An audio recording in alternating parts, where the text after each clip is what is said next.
Nga Uganda n'ensi yonna bakyagenda mu maaso n'okutendereza wamu n'okwebaza Katonda okubayisa mu mwaka omukadde ate n'okubayingiza mu mwaka 2018 bo abalokola basabira ku kanisa ya World Answers International Masajja ewa Pastor Jeremiah Sebakije bakubye ettendo okutendereza omutonzi.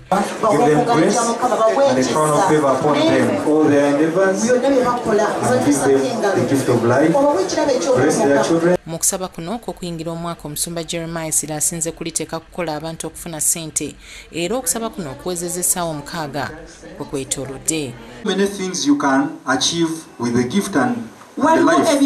God has blessed you with. He has blessed us with a life this year. Akubiriza abalokole okukomya okubeera nga mu masinzizo nga bayita mu kusaba n'okwanika emikono nga balowooza nti Katonda waanaasinziira okubawa ssente n'abategeeza nti omuntu yenna alina okuba omukozi kuba ne Yesu Kristo yali mukozi ng'ayita mu kubajja. His father was a carpenter. Jesus was a carpenter.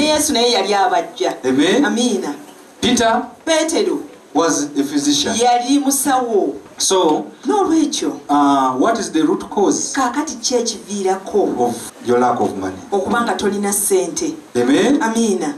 Oluvannyuma anaazizza abantu mu ngalo ng'akabonero ak'okubaggulirawo emikisa. Wash your palms in the name of the Father, Son, and Holy Spirit.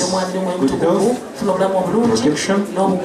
Ate omusumba wa St. Peter's Kireka, Reverend Appel Serwanja Mere Woma awadde bannayuganda essuubi mu mwaka 2018 n'abasaba okwerabira ebibadde mu mwaka oguwedde.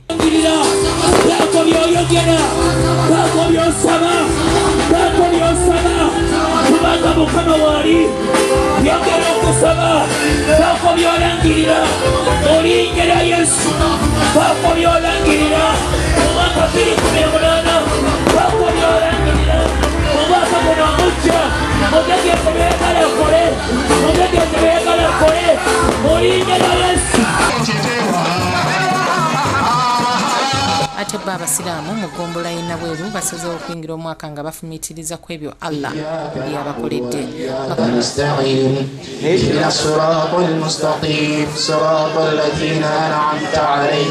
Bakuŋŋaanidde ku kitebe ky'eggombolola eno era ne basoma edduwa ey'omukisa wakati mu kuzikira amataali.